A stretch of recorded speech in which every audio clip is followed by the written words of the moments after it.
Damai sejahtera Allah yang melampaui segala akal, kiranya menyertai hati dan pikiran saudara-saudari sekalian di dalam Yesus Kristus. Amin. Salam, saudara-saudari yang terkasih di dalam Yesus Kristus. Firman Tuhan yang menjadi khotbah bagi kita, Minggu tanggal 15 Januari 2023, tertulis di dalam Yesaya pasal yang ke-49 ayat yang pertama sampai ayat yang ke-7. Demikian pembacaan firman Tuhan. Dengarkanlah aku, hai pulau-pulau, perhatikanlah, hai bangsa-bangsa yang jauh. Tuhan telah memanggil aku sejak dari kandungan, telah menyebut namaku sejak dari perut ibuku. Ia telah membuat mulutku sebagai pedang yang tajam dan membuat aku berlindung dalam naungan tangannya. Ia telah membuat aku menjadi anak panah yang runcing dan menyembunyikan aku dalam tabung panahnya. Ia berfirman kepadaku, engkau adalah hambaku Israel, dan olehmu aku akan menyatakan keagunganku.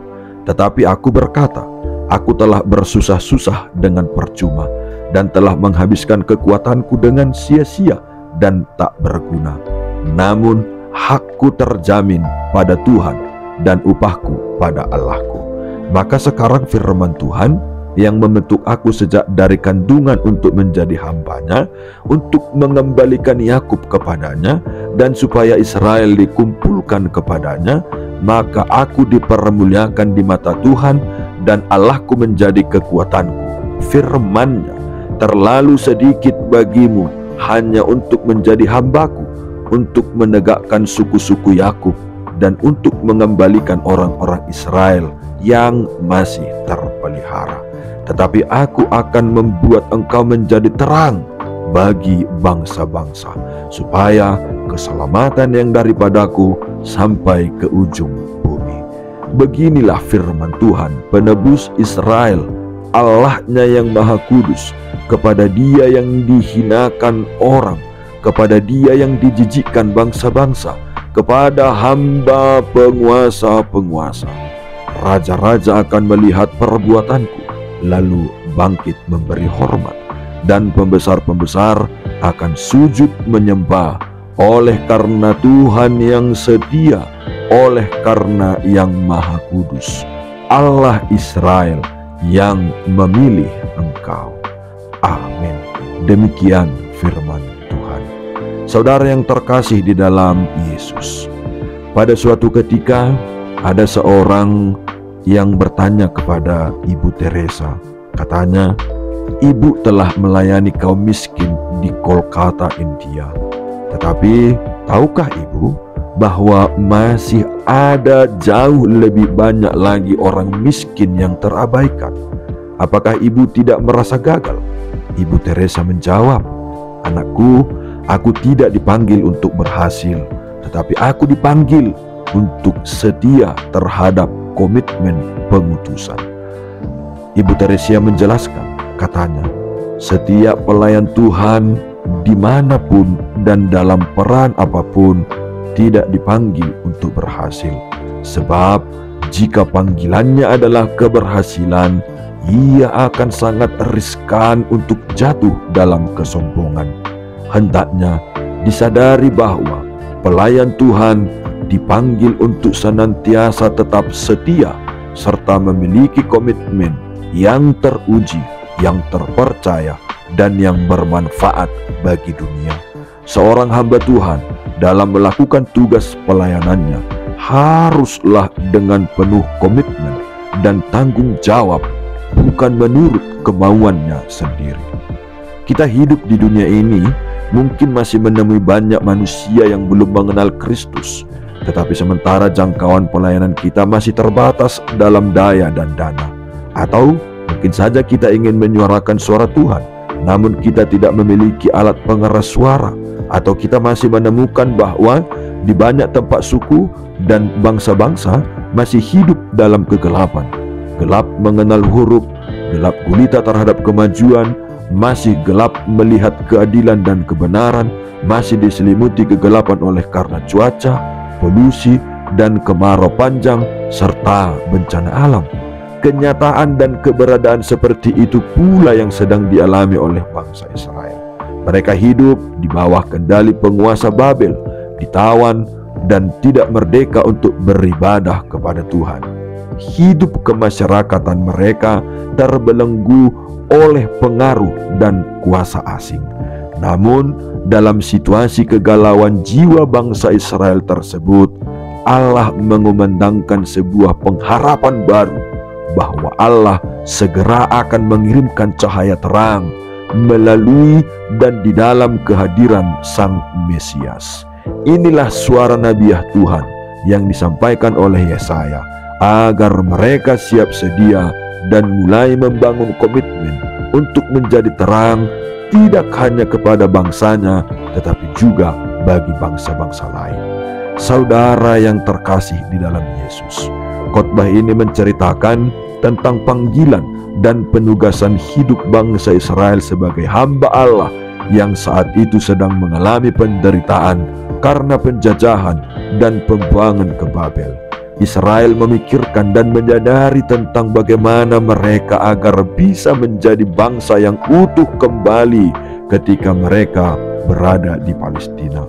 Namun melalui Yesaya, Tuhan mengingatkan bahwa mereka tidak boleh hanya memikirkan bangsa mereka sendiri. Kepada bangsa Israel, Tuhan mengatakan bahwa terlalu sedikit tugasnya dan impiannya jika hanya untuk menegakkan kembali suku-suku Yakub dan mengembalikan orang-orang Israel yang masih terpelihara.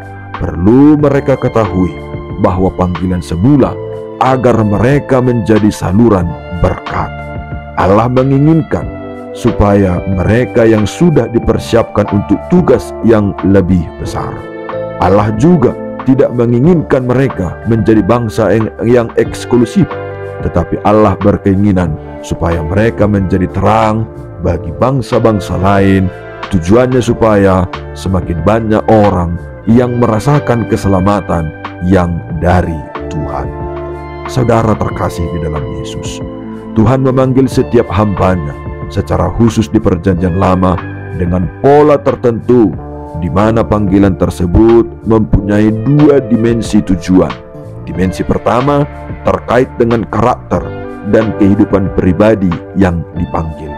Dimensi kedua terkait dengan pergumulan konteks, yaitu sosial, politik, spiritual, di mana kemudian pribadi yang dipanggil diutus ke suatu tempat.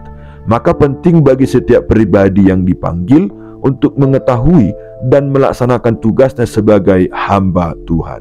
Kini Yesaya dipanggil dan diutus di tengah-tengah pergumulan bangsanya.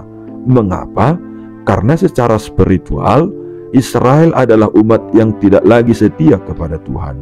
Menjelang pembuangan, mereka terbukti lebih mengandalkan bangsa lain dibanding mengandalkan Tuhan. Itu sebabnya Tuhan mengizinkan Israel ditawan dan dibuang di Babel. Ada 3 tugas penting Yesaya sebagai hamba Tuhan. Pertama, menyatakan keagungan Tuhan. Tugas ini menuntut Yesaya untuk menceritakan kebesaran dan keagungan Tuhan yang layak diandalkan Israel. Kedua, mengembalikan komunitas Yakub kepada Allah.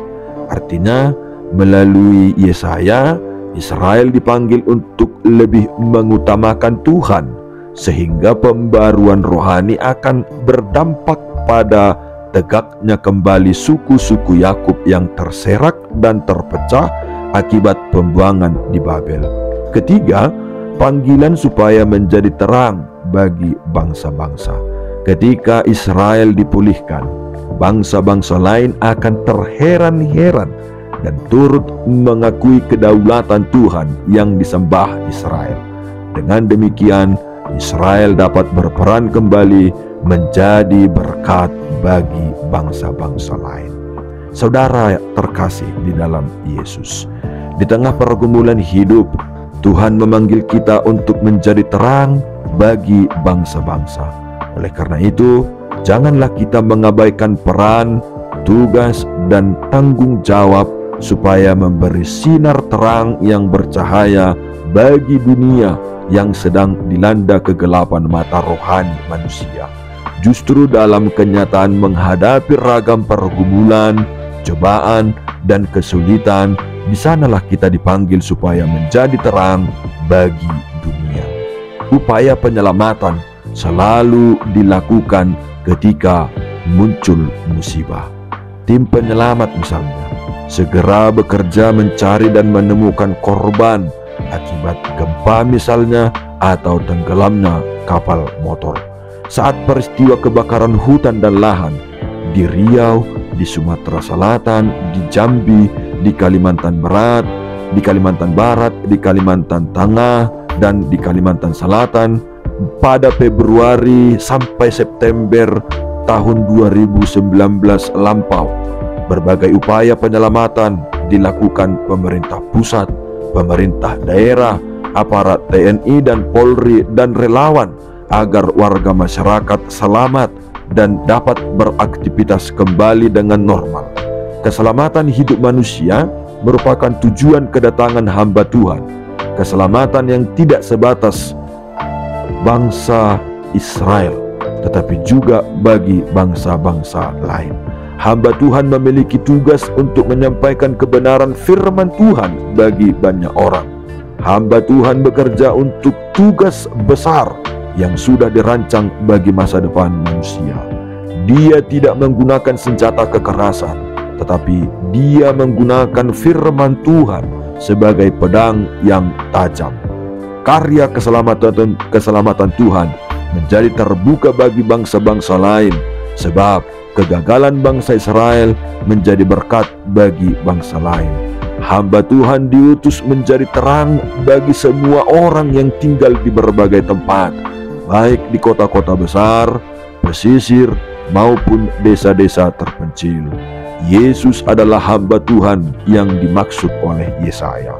Yesus adalah terang dunia yang memberikan keselamatan agar manusia keluar dari kegelapan dan hidup dalam terang Tuhan.